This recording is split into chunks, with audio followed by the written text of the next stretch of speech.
Oi pessoal, tudo bom? Faz um tempo que eu não gravo pra vocês, eu peguei uma gripe forte, então tava meio complicado de gravar. Mas assim, vou pedir licença se às vezes eu até precisar tomar uma água. Mas o que eu queria falar hoje pra vocês é comentar que a gente falou de toda a equipe que me deu apoio, né, durante o tratamento. Eu não falei de onde eu era, mas todo o meu tratamento foi feito em Londrina. Eu não citei isso no outro vídeo, mas eu quero formalmente agora agradecer todas as pessoas, os profissionais, todos os médicos, enfermeiros, psicólogos, enfim, todas as pessoas que eu tive contato e que me auxiliaram, e foram várias pessoas de Londrina, uma equipe competente, séria, comprometida. Então fica aqui meu agradecimento e minha gratidão a todos esses profissionais. Eu não citei o nome deles aqui porque eu não pedi autorização para eles, no caso, se podia citá-los, né? Hoje eu não moro em Londrina, mas tenho imensa gratidão por todos eles. Passando dessa parte de agradecimento, a gente comentou no outro vídeo a questão das mudanças físicas, do autoenfrentamento em relação ao tratamento, né? Ao diagnóstico de câncer, no meu caso, linfoma de Hodgkin.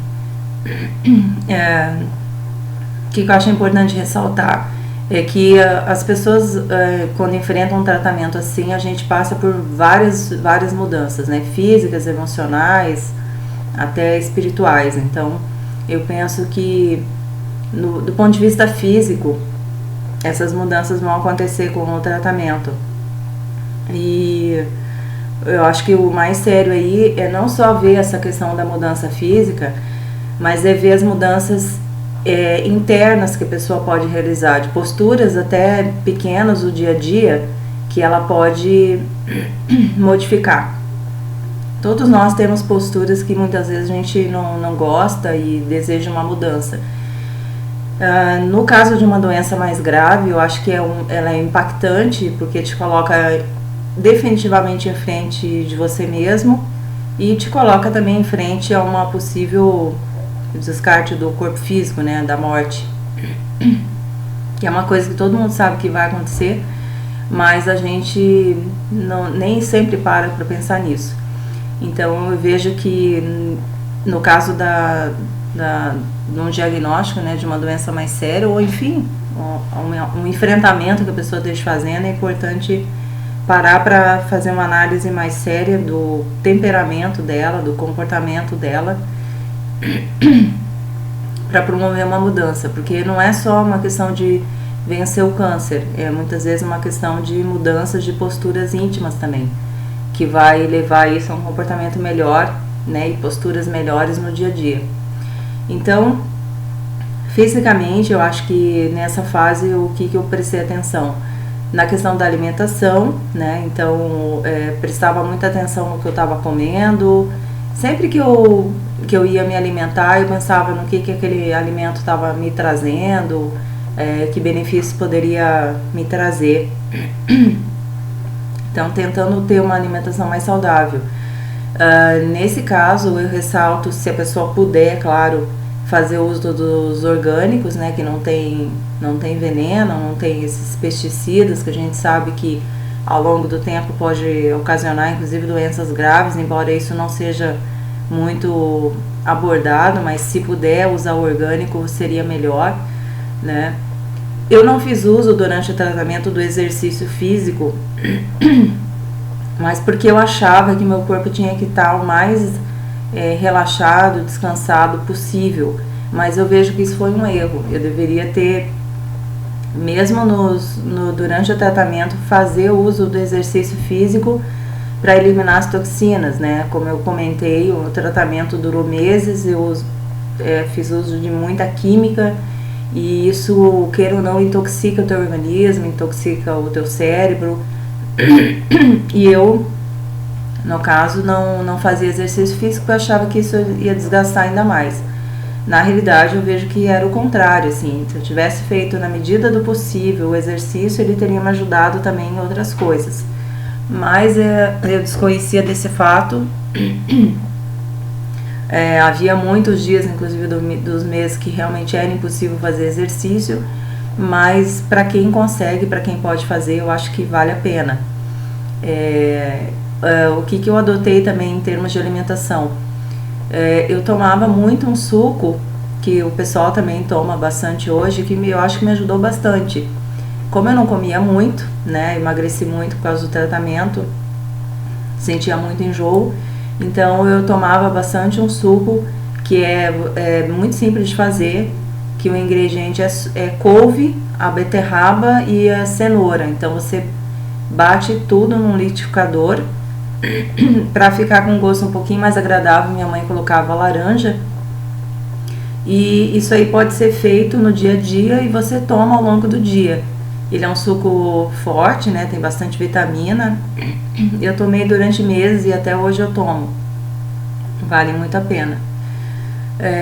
O que eu vejo também, do ponto de vista psicológico e dos nossos comportamentos, a pessoa analisar aquilo que ela já pode mudar ao longo do tempo na vida dela. Então é um momento de fazer uma autoanálise mais profunda, né? Eu, para fazer um relaxamento maior, eu ganhei de uma colega, né? Na época eu fazia yoga, e eu ganhei de uma professora de yoga um CD de relaxamento,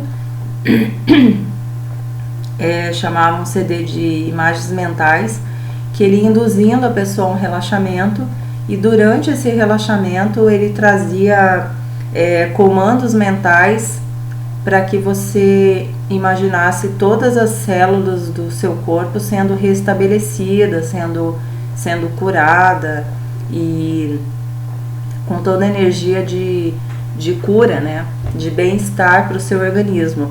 Eu usava esse CD praticamente diariamente, assim, como eu ficava em casa o tempo todo, estava de licença, então era muito comum eu usar durante o dia esse CD de imagem mental.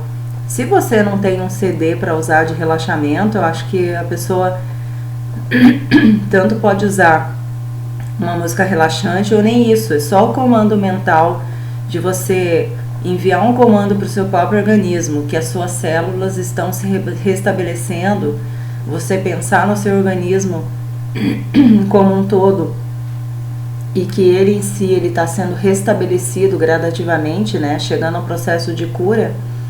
Eu acho que tudo que é positivo nesse sentido, favorável ao processo de mudança e de cura, vale a pena. Você não vai trazer mal nenhum para ninguém. Eu penso que vale a pena. Então eu usei esse CD de imagens mentais durante muito tempo.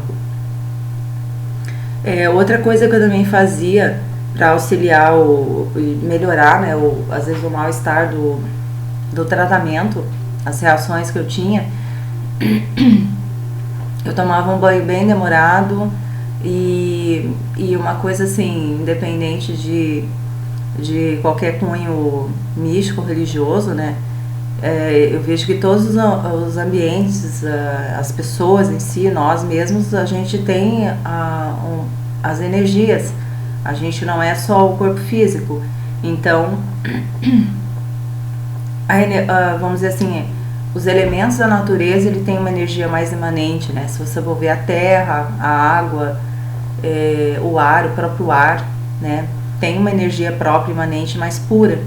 Então, o que eu fazia? Durante o banho, eu pensava na água como sendo aquela energia que estava limpando tudo, que estava me restabelecendo, né? Vou usar o termo aqui de absorver essa energia pura, imanente, para restabelecer todo o meu organismo e mentalmente também melhorar meu estado de ânimo. E o banho em si, ele já é revigorante, vamos dizer assim, auxiliava muito para diminuir o enjoo. Então era o que eu fazia, né? Do ponto de vista técnico, se a pessoa quiser estudar mais sobre o processo de energia e quiser estudar mais sobre temas relacionados, né, eu vou passar um endereço aqui para vocês de um site, tá? É uma instituição de pesquisa, não é uma instituição religiosa, nem cunho místico. Eu vou frisar de novo, é uma instituição de educação e pesquisa que estuda esses temas de forma mais aprofundada, mas que leve em conta a questão científica, tá? Então, se alguém quiser estudar mais sobre esses temas que eu falei aqui, energia, o processo todo que envolve esse tema, o parapsiquismo, enfim, fenômenos, vocês podem entrar no site www.iipc.org, que é uma instituição de educação e pesquisa. Não tem a ver com religião e nem com o místico. Vocês podem aprofundar esses temas. E eles estudam também a questão da reciclagem íntima. Então, eu vejo que nessa questão do diagnóstico e do autoenfrentamento, né, no caso mais drástico, e não precisa chegar a esse ponto, né, qualquer pessoa pode fazer uma reciclagem íntima e não esperar chegar nesse ponto. Você pode fazer um estudo mais aprofundado sobre o seu temperamento, sobre a questão energética e tudo mais. O que eu procurei ver nessa fase, então? Coisas do meu temperamento que eu precisava mudar, fazer um processo comigo mesmo de desestigmatizar a doença, né? Como eu falei, o câncer até hoje ele é um assunto que causa mal-estar, né? Embora hoje tenha inúmeros tratamentos, não é uma coisa muito simples de lidar, porque é carregada de estigma. Então eu procurei me informar muito a respeito, entender dentro do meu temperamento os meus limites pessoais, né? Era uma pessoa que não dava muito limite em relação ao comportamento das pessoas para comigo. Então a primeira coisa que eu vi eu precisava aprender, por exemplo, a dizer não, né? É uma coisa tão simples que a gente não se dá muita conta, mas muitas vezes você se prejudica por não falar um não na hora certa. Então, dentro do meu temperamento, é uma coisa que eu comecei a mudar aos poucos, até muito antes do diagnóstico, mas eu vi que essas pequenas coisas faziam diferença no dia a dia e era importante que eu desse atenção e trabalhasse isso. Então, uma das coisas era falar não quando fosse necessário. Outra coisa também, dentro dos limites pessoais, é ver posturas que você precisa alterar, que você precisa mudar e fazer um planejamento disso. É importante a gente pensar assim, a gente não muda de um dia para a noite, né? Não é de um dia para o outro. Não é porque a pessoa teve uma doença grave que ela mudou 100%, ela pode mudar aos poucos, né? E essa é uma coisa que eu achava assim, terminou o tratamento, enfim, eu vou mudar completamente. Não, você muda sim, mas a consolidação, vamos dizer assim, das suas posturas, ela vai acontecendo no dia a dia, né, com a nossa ação. Então, por isso que é importante conhecer os limites pessoais, para que a pessoa possa fazer um planejamento real de como ela é de fato, para que ela tenha limites, conhecimento da sua realidade íntima e entenda de fato como ela funciona, né? Você não pode mudar alguma coisa ou não pode alterar um comportamento se primeiro você nem aceita que tem aquele comportamento. Então, primeiro você precisa trabalhar a autoaceitação. E autoaceitação não quer dizer que a pessoa vai simplesmente concordar do jeito que ela é e ficar no status quo, vamos dizer assim. Ela não faz nada para mudar, né? Ela se conforma com aquilo. Então, assim, a mudança íntima passa pela autoaceitação, mas a autoaceitação não é conformismo. É a condição da pessoa procurar uma mudança real e gradativa. Então, assim, a gente vai mudando gradativamente. Então, trabalhar esses pontos gradativamente. Então, por isso que eu falei desse instituto, que é uma instituição de educação e pesquisa, que me ajudou muito. Tem várias vertentes de pesquisa lá dentro dessa área, que a pessoa pode estudar o seu temperamento, né? Independente disso, porque a gente sabe que tem pessoas que têm religiões diferentes, e lá não é um instituto religioso. Qualquer pessoa pode fazer mudança íntima, independente de ter ou não religião. Mas é importante ter essa noção de como de fato a pessoa funciona, como é que ela é de fato, como é o seu comportamento no dia a dia, para promover, então, uma mudança íntima. Então, aqui eu falo um pouco nesse ponto das mudanças interiores, da mudança íntima, porque qualquer pessoa pode realizar, né, uma mudança, mas ter a noção que essa mudança é gradativa, que ela exige o nosso esforço e o nosso planejamento. Então, eu penso que a pessoa pode começar com coisas simples, como eu falei, eu tenho dificuldade de falar não. Então, analisar como é que eu posso fazer isso no meu dia a dia, né? Com quais pessoas eu tenho dificuldade de falar não? Por que eu sempre quero agradar todo mundo, tá? Então, se você sempre fala assim, é porque você tem medo de desagradar alguém. Então, por que ir mais fundo na pesquisa, né? Por que isso acontece comigo? Por que eu ajo assim? Começar a fazer esse levantamento, esse questionamento, para entender de fato como cada um funciona. E partir daí, assim, para estratégias de mudança, né? Então, para quem está passando por um problema mais sério, acho que é o momento de parar tudo, de refletir, promover essa mudança íntima. Para quem não tem um problema físico mais sério, pode fazer isso a qualquer momento, né? E eu acho que esse é o pulo do gato, assim, no nosso processo de crescimento do dia a dia, de evolução, é que cada um consiga, né, mudar na medida do possível, dentro da sua própria realidade íntima. Mas o recado que eu queria deixar aqui é que, para as pessoas que estão passando por esse autoenfrentamento, começar a fazer pequenas mudanças no dia a dia, do ponto de vista físico, psicológico, espiritual, temperamental, para ter vamos dizer assim, uma harmonia maior no seu todo, né, da sua personalidade. Eu acho que a cura em si, física, óbvio que ela é fundamental, né, sem o corpo físico você não faz nada no dia a dia, mas o mais sério são, além do físico, as mudanças íntimas que a gente promove na gente mesmo.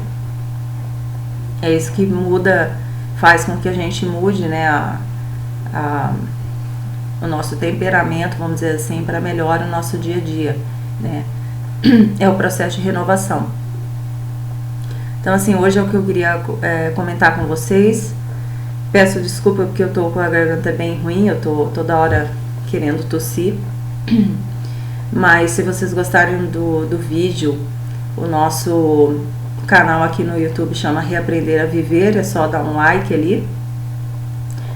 Se tiverem dúvidas ou sugestões, se ficou alguma dúvida no que eu falei, alguma coisa não ficou muito clara, deixe os seus comentários ali embaixo também, as suas dúvidas, e a gente se vê em breve. Qualquer coisa é só deixar um recadinho pra mim, que em seguida, assim que possível, eu gravo outro vídeo, tá? Muito obrigada pela companhia, bom final de semana pra vocês, e era isso, um beijo.